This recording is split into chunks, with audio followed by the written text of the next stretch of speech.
Welcome to the All Metal Mode podcast with your host, Michael Hare. Tune in every Monday night, 8 p.m. Eastern with co-host Gypsy Jules, and every Tuesday night at 8 p.m. Eastern with Matt Hoffman as we talk to guests, discuss metal detectors, equipment, and everything treasure related. Feel free to join in the discussion in the chat room during the show, and please, if you like what you hear, we'd appreciate you taking a moment, hit that like button, and share the link with your friends. We hope you enjoy the show. The All Metal Mode podcast starts right now.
Oh, fantastic. I'm really excited.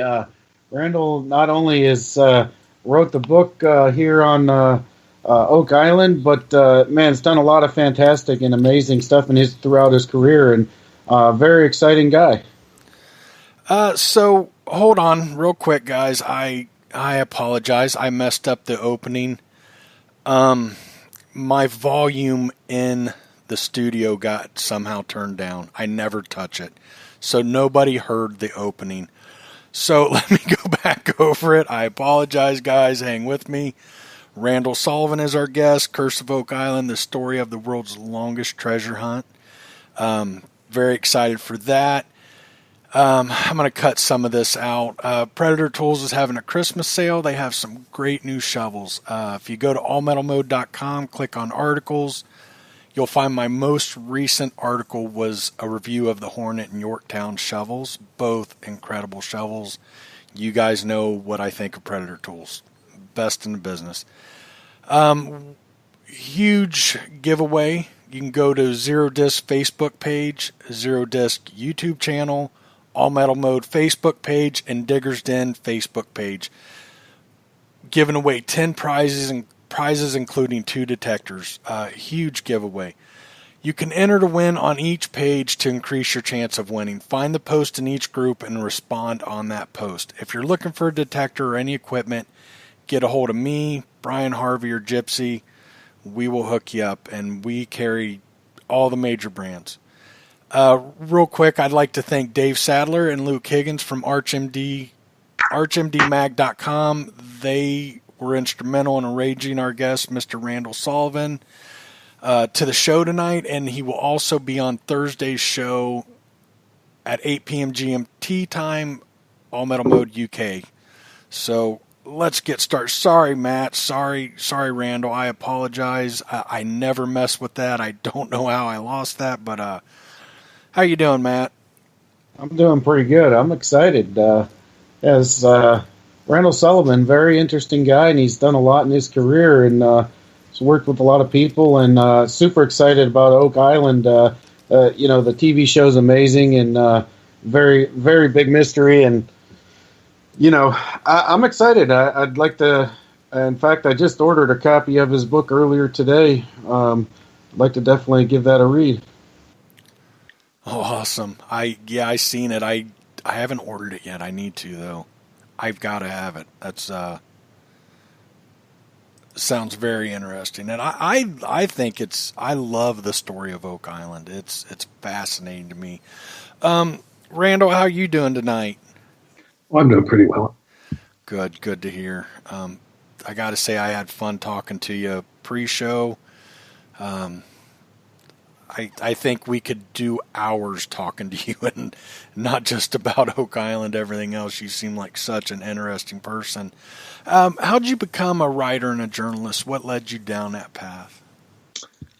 Well, I started as a fiction writer, and I won the short story prize at the University of Oregon, which was the first kind of affirmation I got that I could go somewhere with it. And then after college, I spent 2 years driving a school bus while I wrote the short stories that won a creative writing fellowship at Columbia University, and that really opened up the world for me.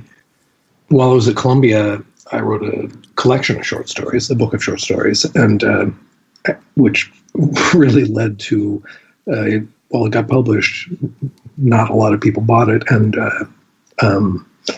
so really I was looking at becoming a college professor to support my work, and I realized, in college, school, virtually my whole life, I don't want to spend any more time on a campus, and so I literally walked across the quad at Columbia to Columbia's famous School of Journalism, walked into the office and asked the woman who was the assistant to the dean if they would let me, audit or take or sit in on a class, and they said, yeah, they would let me take a class actually for credit, and I ended up taking it from an editor at what was then the biggest newspaper in the country. The New York Daily News was a lot more prestigious then than it is now, and he read my the first assignment, my first assignment aloud to the class, and said it was wonderful, and invited me down to the paper for what I thought was a visit. I thought I was just going to be shown around. I borrowed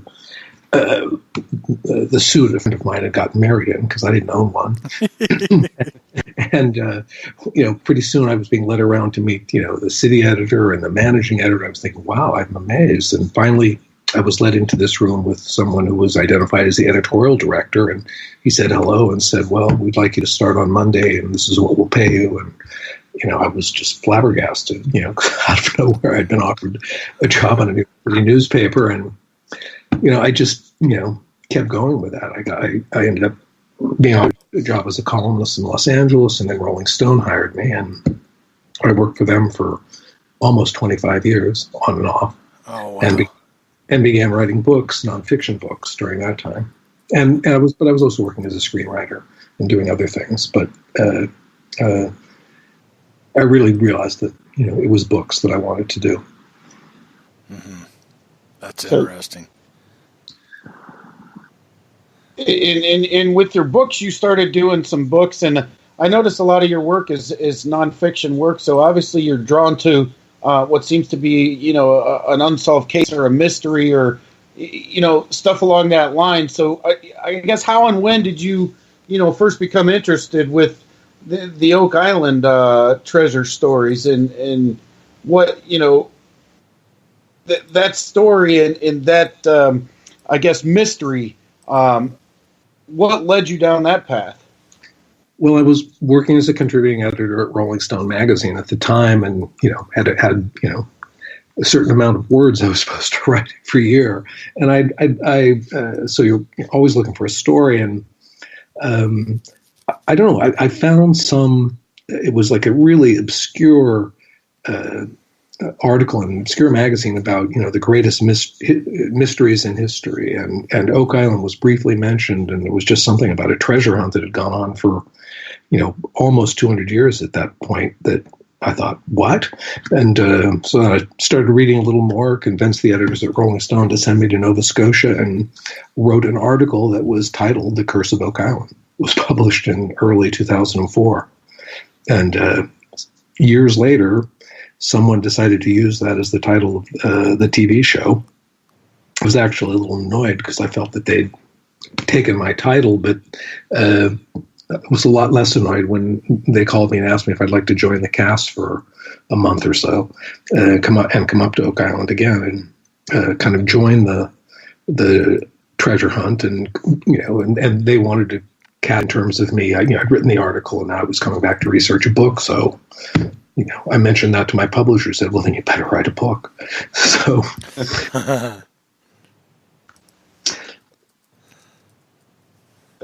Fascinating stuff. So obviously and have met the Laginas. Yeah. And what are they like? I mean, they seem very nice, as very nice people when you watch the show and everything. So how would you describe them, I guess, in your own words? They're a lot like they appear on the show. I mean, Rick in particular, there's just nothing fake about him at all. And not to suggest there is about Marty, but he's got a little more of a, performer in him, whereas Rick is just what he is. But, the kind of the dichotomy that they represent, one, driven by, romance, passion, and even a sort of spirituality, that being Rick, and the other much more pragmatic, tough-minded, skeptical, that being Marty. They are a lot like that, actually. Marty's, a little more romantic than he might let on, and Rick is certainly, can be very practical, and he's a gearhead in a lot of ways, but kind of a romantic gearhead. What about some of the other people on the show? Like we talked earlier, the Blankenships. First off, those two guys seem. I'm sorry, Dan's the father, correct? Dan's the father. He's an old man now. I think he's 94 and still going. I feel like you still wouldn't want to mess with that guy. He's tough as nails. He is. He really was, my main source and entree when I went to Oak Island for the first time back in 2003. At that time, they hadn't been letting anybody on the island for a long time.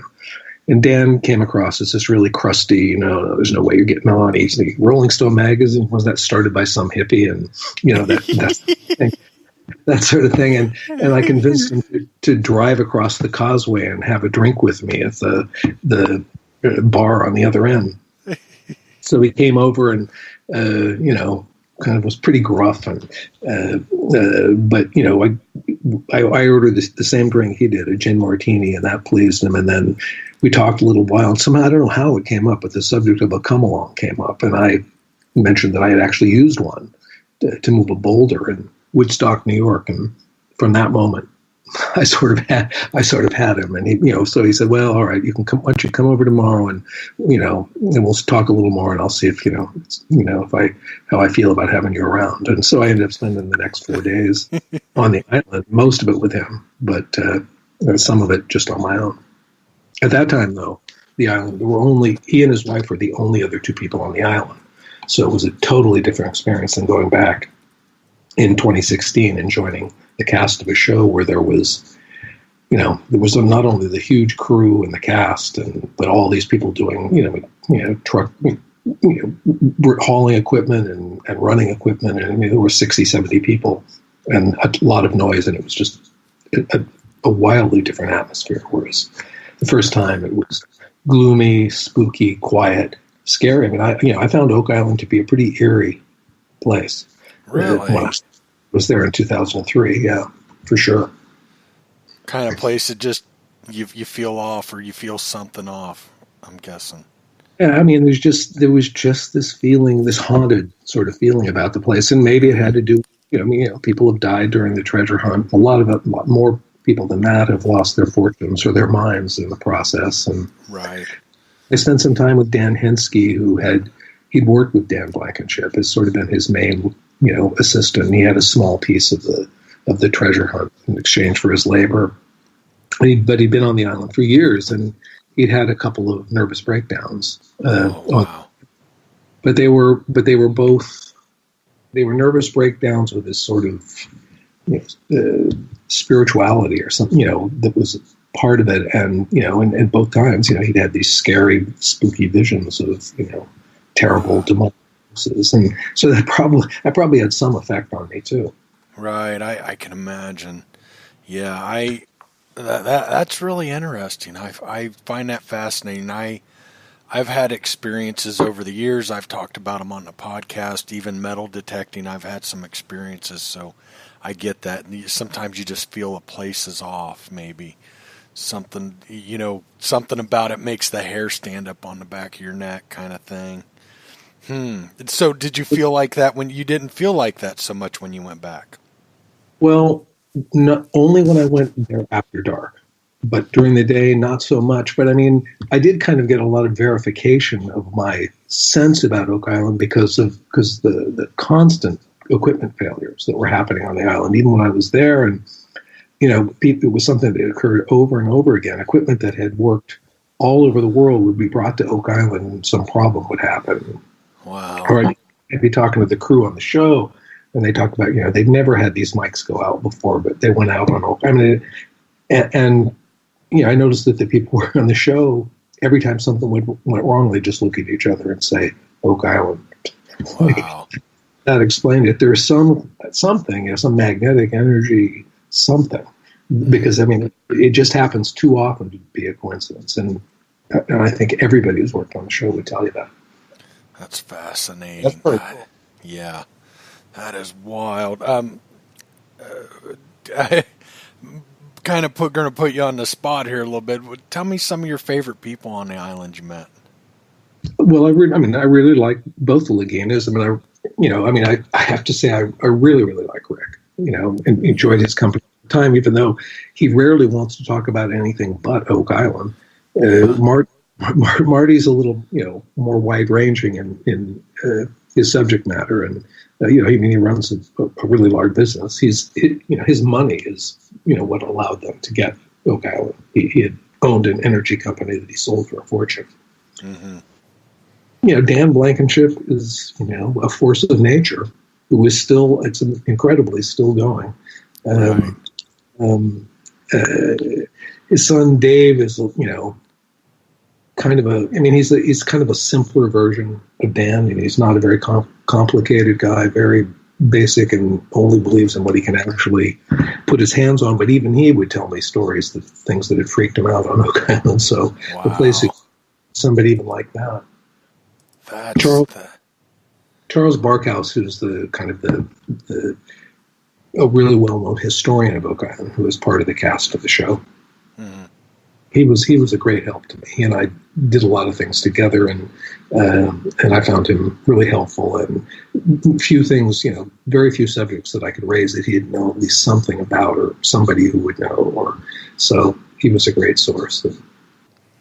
That is wild. You kind of threw me for a loop talking about that and the feeling. I guess I'd never thought of it. They've alluded to that on some of the episodes that, some of the failure and stuff, the curse of Oak Island. Simple enough, but I don't know why I guess it really hit home you talking about it. Well, Mike, and I think that goes in, that's very in line with the next question I really wanted to ask too, which is that, we've seen a lot of people, in general and in the metal detecting community, really scrutinize the show and question, its authenticity. What would you say to them, Randall, as far as, is the show authentic? Is it portrayed truly to what's going on, or is there a lot of camera work that happens that twist it a little bit to make it more interesting? Well, nothing is faked, to my knowledge. I mean, they do play with sequences and times like all TV shows do, and they set up scenes, and and you could say there's some manipulation just for purposes of storytelling, but the actual stuff that happens is real. And I one of the things that happened early on and I was talking to Marty and Rick separately. These were separate conversations, and they both talked about how at the end of the first season they'd found this Spanish coin in the swamp. And they both told me that they were very concerned that it might have been planted there by the producers, and they told the producers, if we find out you planted it, we're done. The show's over.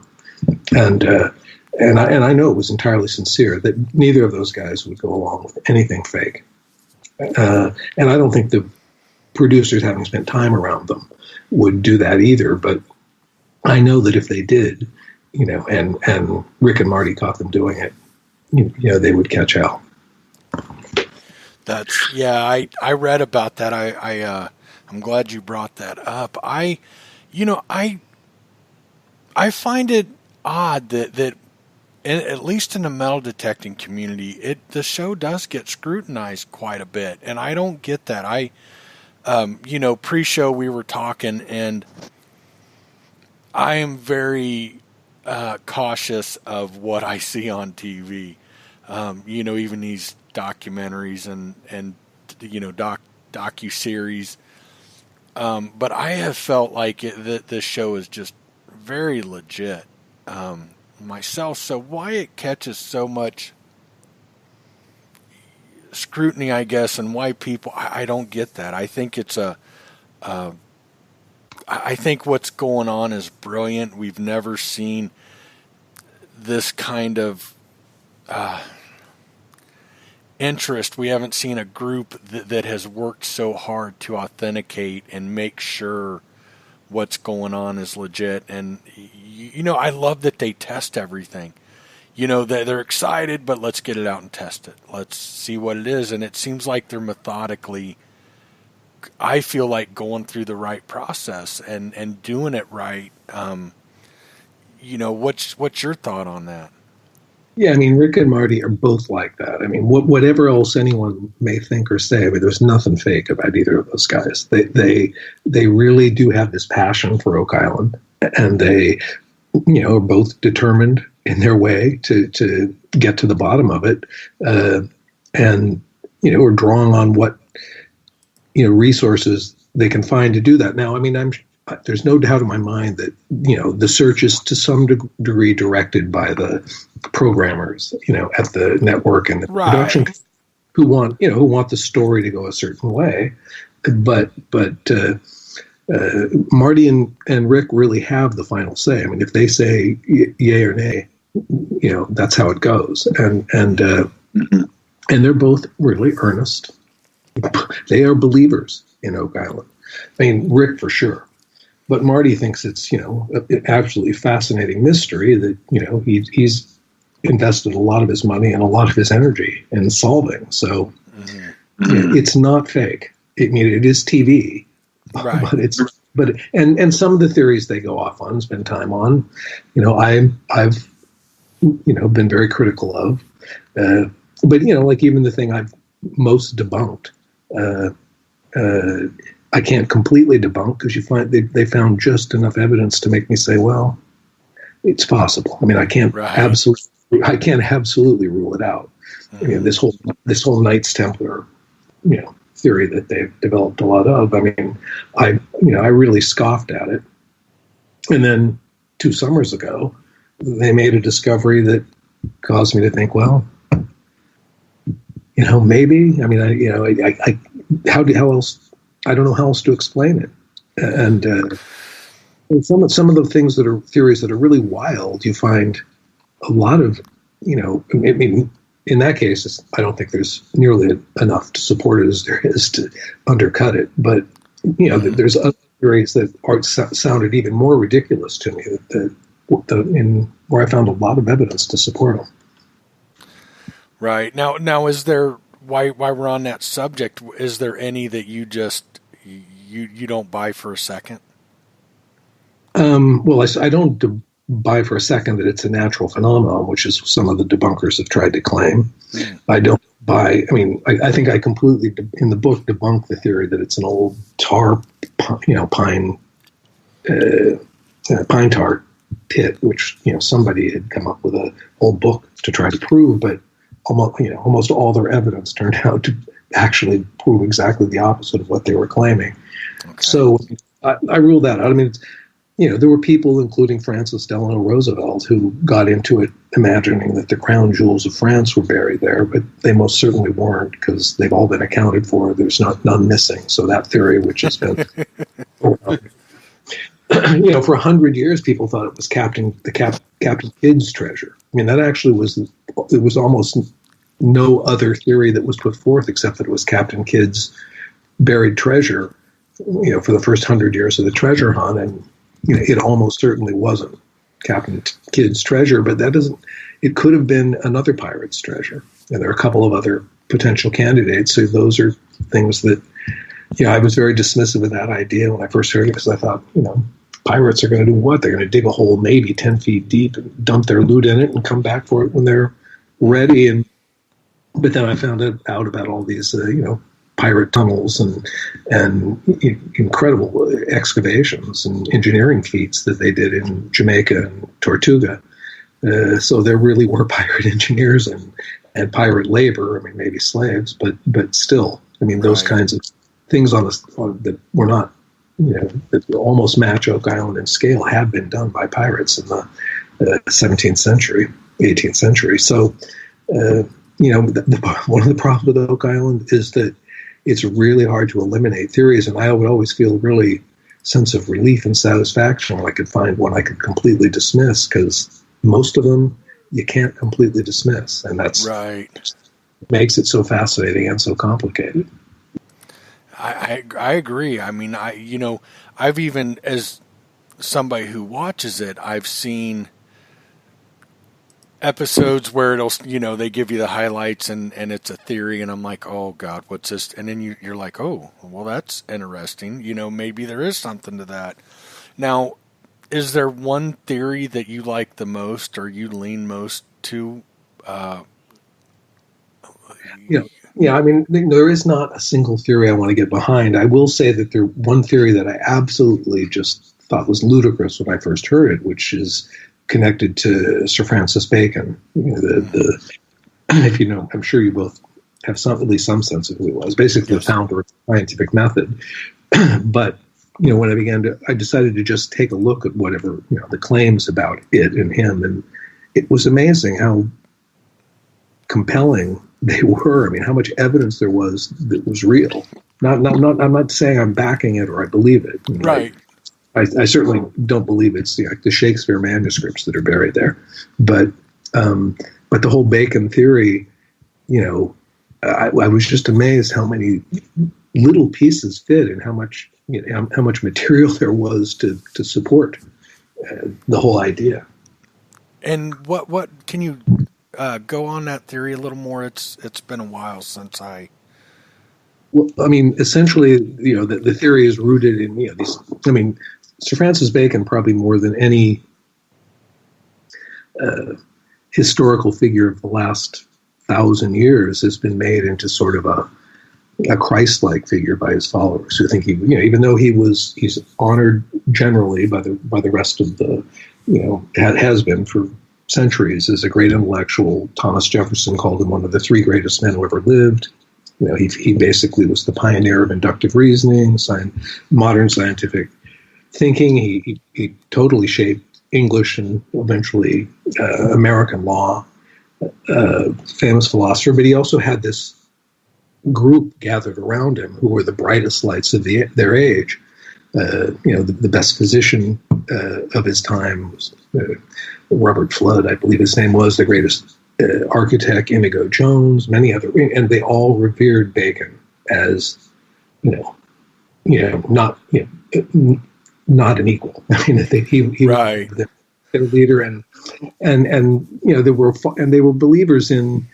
At that time, people believed in things that are difficult for us to grasp, but but they believed in the perfectibility of human beings and sort of the blending of what would be sort of mystical or religious beliefs with scientific and intellectual beliefs was really common. I mean, I didn't know until I started looking into this that Sir Isaac Newton wrote a lot more about alchemy than he ever did about physics.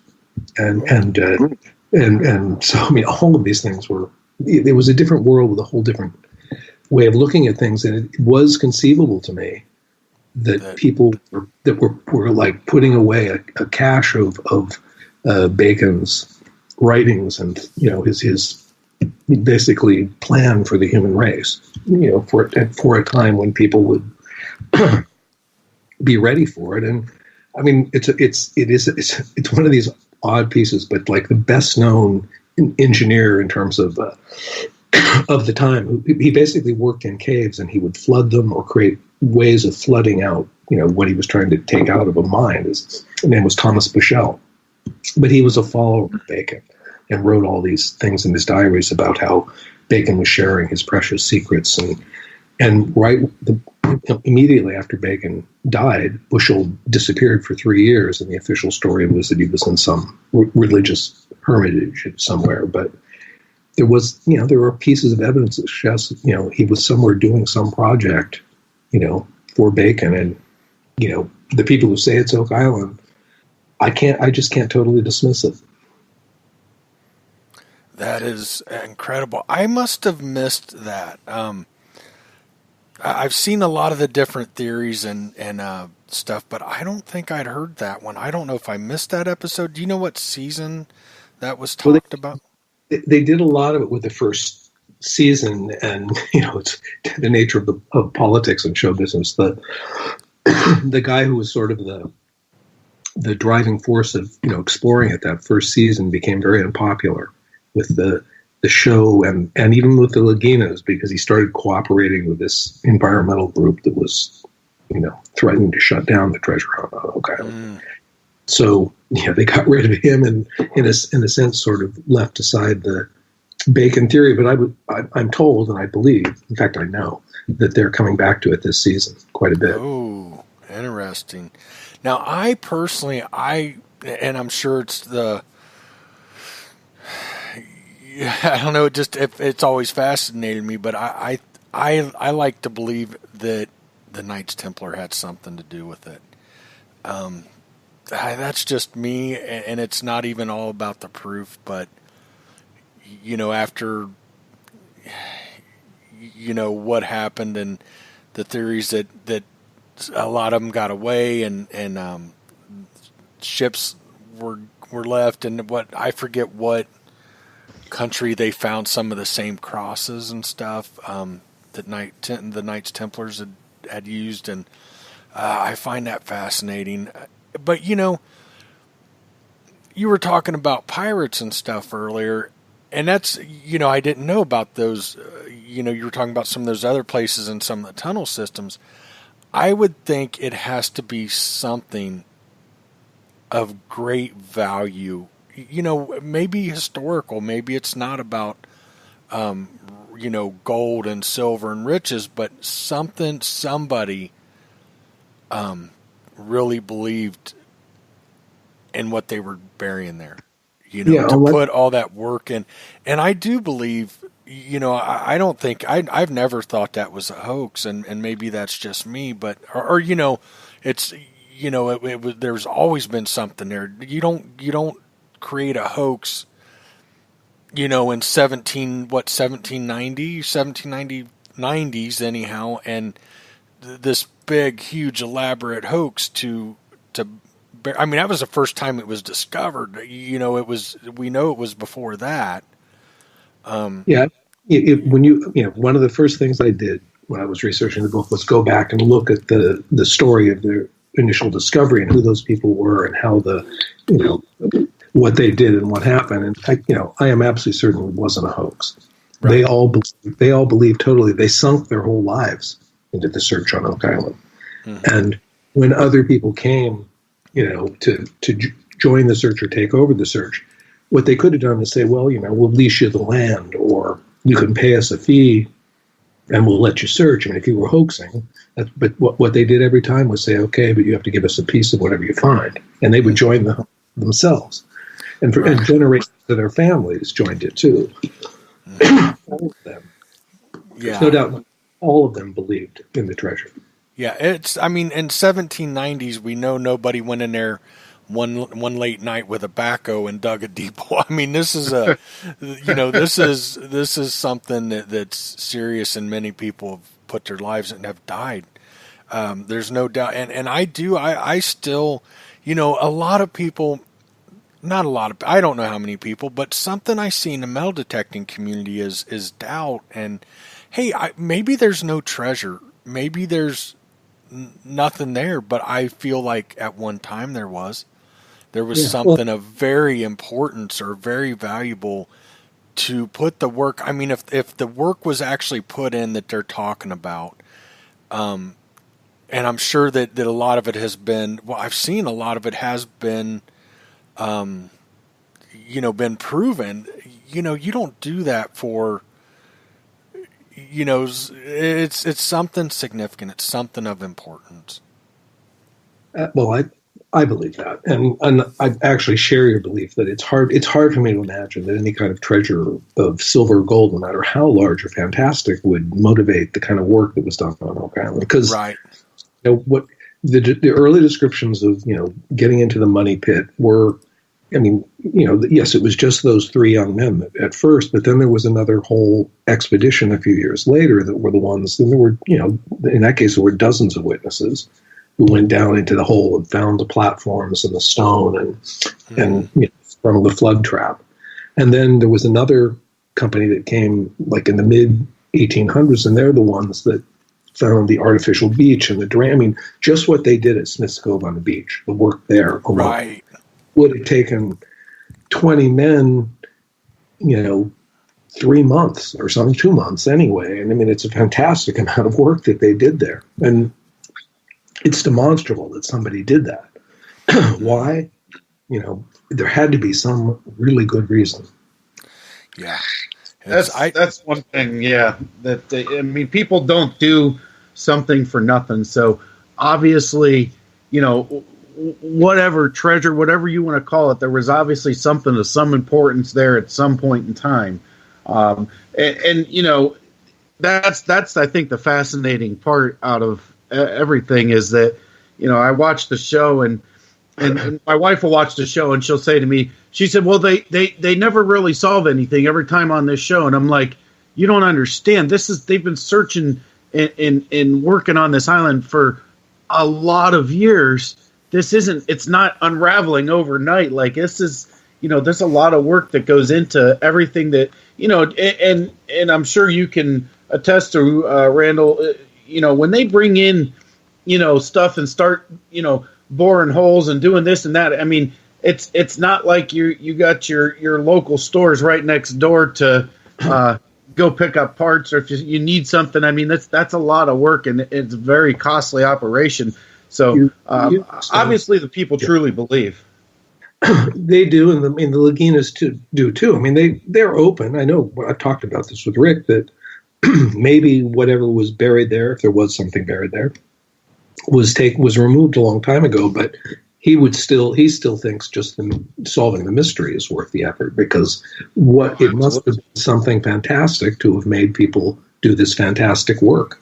And I that. I mean, it's just what was done on Oak Island was so extraordinary that just to find out what motivated people is alone worth looking. And I think what a lot of people understand, if they think, oh, you could just go, it should be a lot simpler, is that, this began in the late 1700s. And in those days, people were working with much more primitive technology. I mean, basically, they were just using picks and shovels and buckets at the beginning.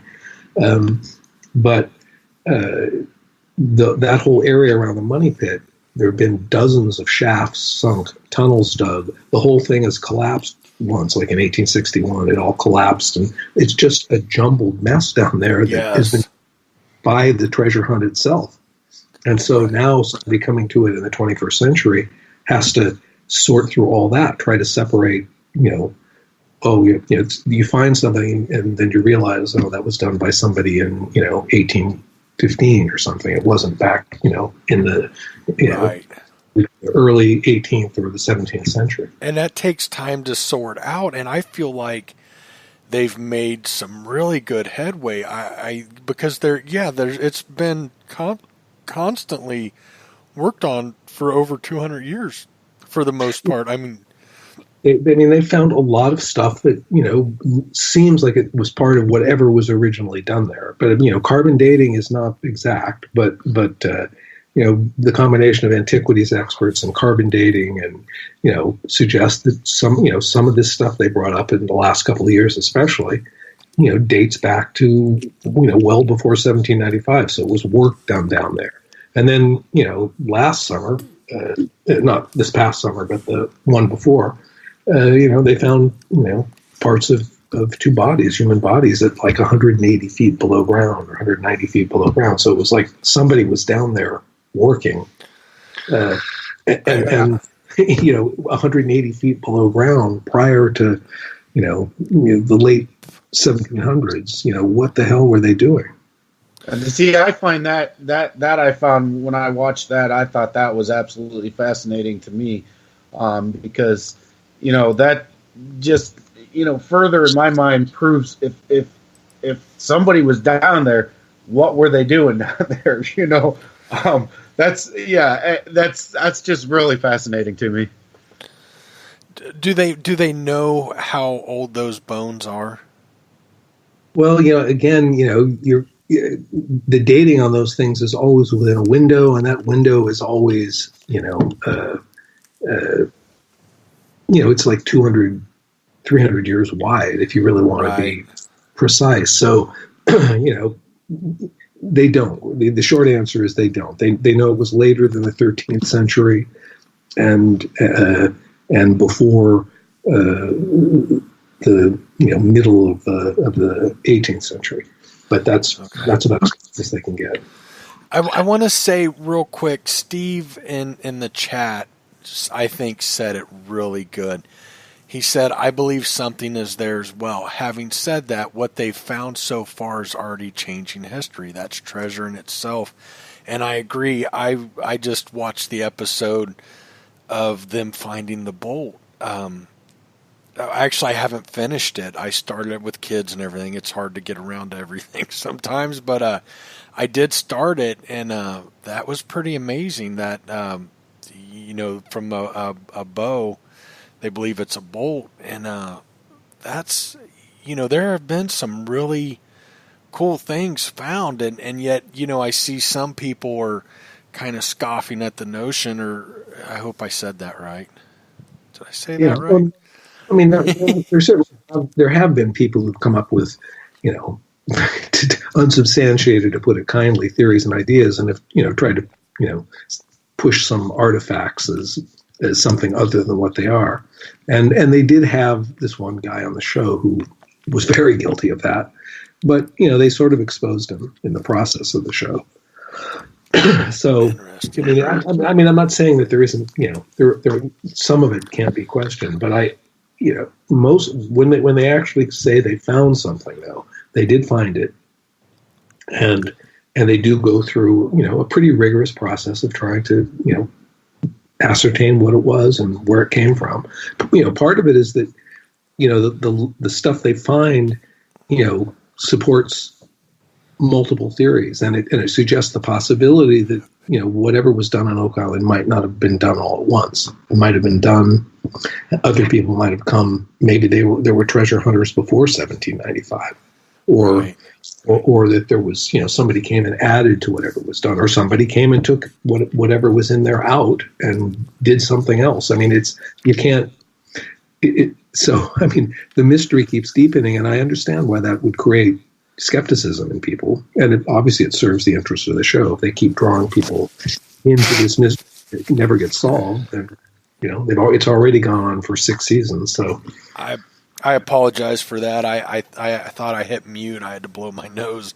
Evidently, I did not hit mute. I apologize for that, guys. One thing that has always been on my mind, or curiosity, And you said, I know it was 1790s. Did you say 1795? 1795 is that's the putative date that the money pit was discovered. Well, I mean, I'm not sure that was exact, but it probably was. Why do you have any theories, or does anybody have any theories of why that was left open? I mean, who put so much work into that and then left the hole open? Well, they didn't leave the hole open. It was covered up. Was it? And yeah, it was. I mean, I'm pretty sure that the reason for all those log platforms that go down every 10 feet, that went down every 10 feet to at least 90 feet, was to avoid compaction so that the hole wouldn't be entirely visible. But there were things that these young men who knew the island recognized as an oddity. There clearly was there was a depression, and there were these old oak stumps with younger oak trees growing. Okay. In this clearing, which suggested something had happened there, and they thought it was pirate treasure. But I mean, the story is, and I do believe it. They dug down and found basically a round patio of flagstones about 3 feet underground. When they took that apart, they found what was basically a shaft. I mean, it was full of dirt, but it was soft, loose dirt and surrounded by rock hard. It was a circular shaft, and the edges were all rock hard clay, but the soft dirt was in, so somebody had excavated it. And that convinced them there was treasure down there. Interesting. For some reason, I thought they had found it somewhat open, so that was wrong. Good to know. So they just noticed the difference. They noticed the trees and stuff like that. It was slightly sunken, and it was in a circle, and there were old oak stumps with newer trees growing among them, which suggested somebody cut down the old trees and dug around them. And the thing I thought was basically apocrypha, but except it was in every early account, so I think it was true, was that there was this old wooden pulley, basically, that was hanging from a tree, and they saw that and thought, and why did someone leave that up in the tree? Unless they wanted it to be discovered, is a question. Right. I don't know. I mean, but I came to believe that because it was in all of those early accounts, that detail was repeated, that it must be true. Very interesting. Yeah. I forgot about the pulley. I remember that now. But I don't think that really affects the story. I think it just leads to more questions. And was that a clue to, hey, here's something? But it's almost like it was buried. I feel like, or I've thought maybe it was buried,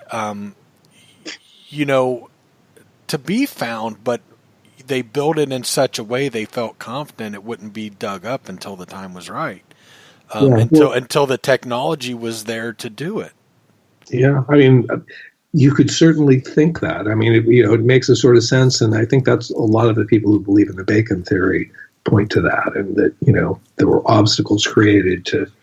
I mean, there were all these weird landmarks and clues that were left on the island too. There was this triangle of stone that was kind of in the shape of a sextant that pointed, into the center of the money pit. There were these two drilled stones that had been set up, and they were sighted. They basically formed a sight line that ran, hundreds of yards and through the stone triangle and right into the center of the money pit. So, weird stuff like. Yeah. I mean, it's really been Oak Island's been a magnet for surveyors, because there's all these, strange features of the landscape that, who knows why they did them. There's, the big one was that they found these 5, they're called the cone stones, but they're big kind of cone-shaped stones that, by examining the bottoms, people have confirmed they were dragged in position, and they form a perfect cross, like a Christian cross. I remember those. Yeah, that was interesting. So, why somebody did that, I don't know. Right. But would you say, all right, so you got, obviously there's a ton of mystery, ton of different possible outcomes and things that may have happened or may not have happened. Would you say that this book for you was easy or hard to write? Easy in the sense that you researched a lot of the history, you know all the stuff, a lot of the stuff that's went on and documented. That can be documented and spent a lot of time, getting firsthand accounts and stories. Or would you say that it was hard to write because of the mystery in each sort of piece of the clue piece of evidence or clue they find kind of opens up more doors to more mystery as to what actually happened? Well, I don't mind that part. And since I decided early on that, I'm not going to pretend I've solved the Oak Island mystery, I'm just going to explore the mystery. And, I'm, didn't have a pet theory that I wanted to, support or, and debunk others or, like some people have approached it. So I didn't have a problem with any of that. Because there's so many things that you can't completely rule out, you feel, and so many people hold these theories so dearly, there's a feeling of needing to explore them. I mean, and another decision I made, which I don't know if it was the right one or not, was that I was going to, really, plumb deeply into what had actually been done on the island and describe all of the works that had been done over the years in, at least some detail so that you get a sense of what's happened to the landscape there. And even though I focused on the adventure of the treasure hunt and all of that, I also got into the nuts and bolts quite a bit. And I think the people who love the show and are fascinated by Oak Island really appreciate that. Maybe people who just thought it was going to be a Robert Louis Stevenson treasure story or a little, wish I'd stuck with that more. Although I think I give them plenty of that, but I just felt obligated to, kind of deal with the engineering questions and things like that. Very cool. So, I mean, I love your answer, but I don't know that we got to did you find it easier or hard to write because of all of that? I mean, you had to have collected. All books are hard to write. I wrote this one pretty quickly, really, but then I had years of, I'd had all that I brought to it from Rolling Stone article years ago. So, but it would have been simpler if I had been able to just sort of focus on a particular theory or, just do sort of, a rousing story of the treasure hunt. But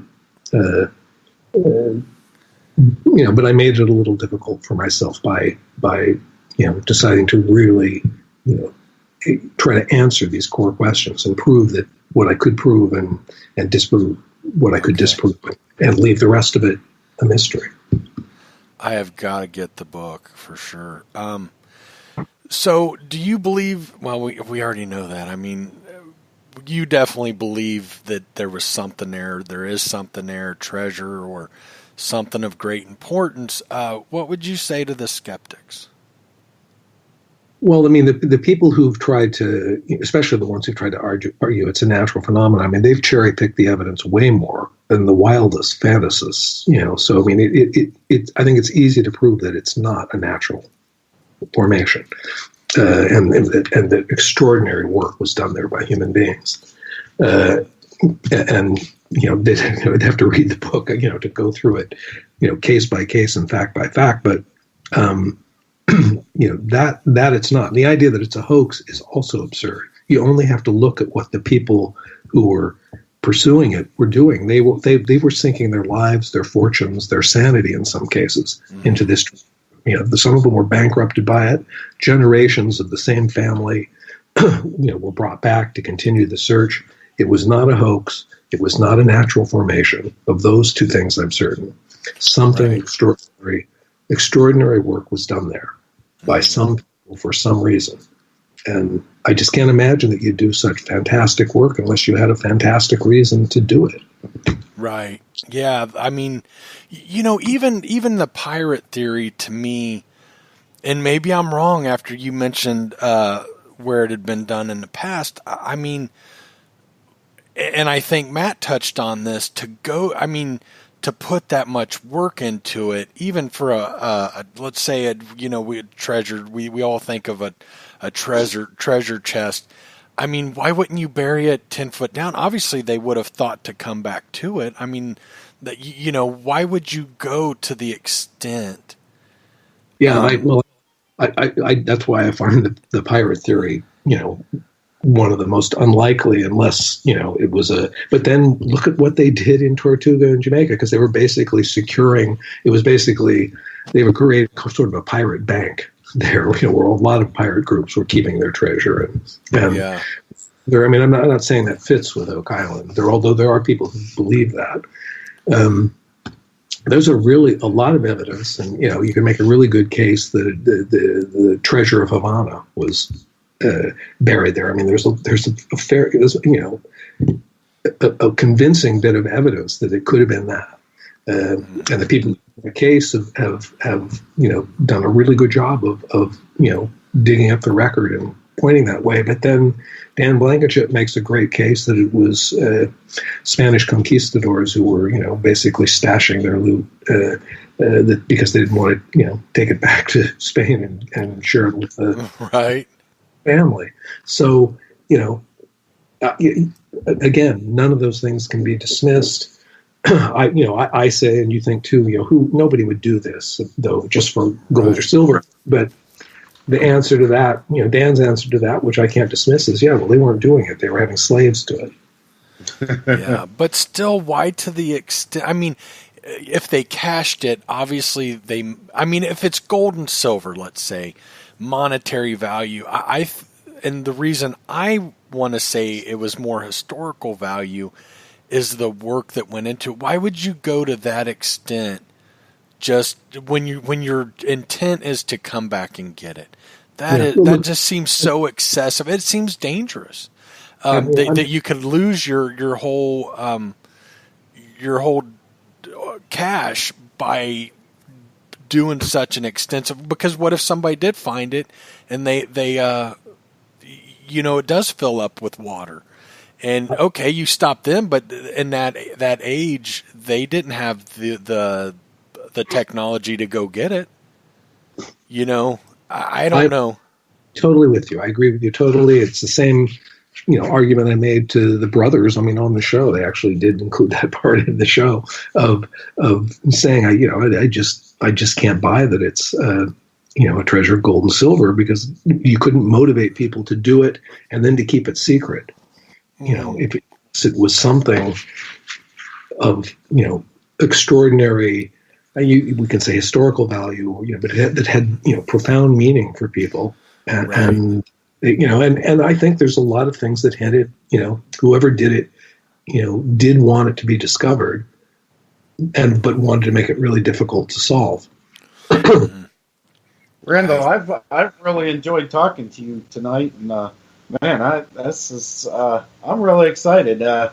I can't wait. I ordered my book on Amazon today, The Curse of Oak Island.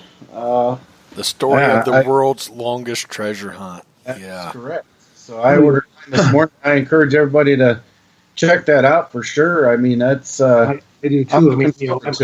I'm a little rankled by the fact that the book sold out on Amazon the very first day it was published, and so they've been slow to replenish, but they are getting the books in.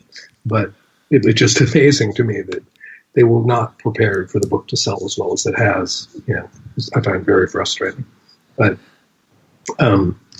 there's still a lot of them out there in bookstores and online, and you can order on Amazon too. That's great. Randall, is there anything else you want to promote or tell us about before we wrap up the show? Well, no, I mean, we were talking earlier about the fact that, another one of my books was made into a film that's supposed to be released. Yes. It was supposed to be actually released in the fall, and for various reasons, which, they blamed it on bad publicity for the star, Johnny Depp, but I don't really think that was it. But anyway, it based on my book Labyrinth, a movie called City of Lies, will be released in supposedly May or June. I'm crossing my fingers on that. Good deal. Exciting. Randall, we really appreciate you coming on. We'll be looking forward to Thursday. Are we still good for Thursday? Yeah. Okay, great. And we will, that'll be Mr. Dave Sadler he's my co-host on that show. That'll be in the UK. Well, people from all over the world really listen to both shows, but that's geared more to the UK, and we'll definitely get some different questions asked and try to mix it up. Think about, and until then, if there's anything else you want to bring up, and it'd be a great opportunity. Most of the time after a show, we'll get whoever was the guest, I wish I'd have talked about this, or I forgot to mention that. So think about any of that if anything comes up, and we'll make sure to talk about it Thursday. Sounds good. Okay, Randall, we appreciate it. Thank you so much. It was so much fun talking with you. Thanks to both of you guys. Good night, guys. Good night. Wow, there you have it. I really had fun. Randall's, such an interesting guy. Don't forget, check out his book, Curse of Oak Island, the story of the world's longest treasure hunt. Thank you all for tuning in, and have a great night.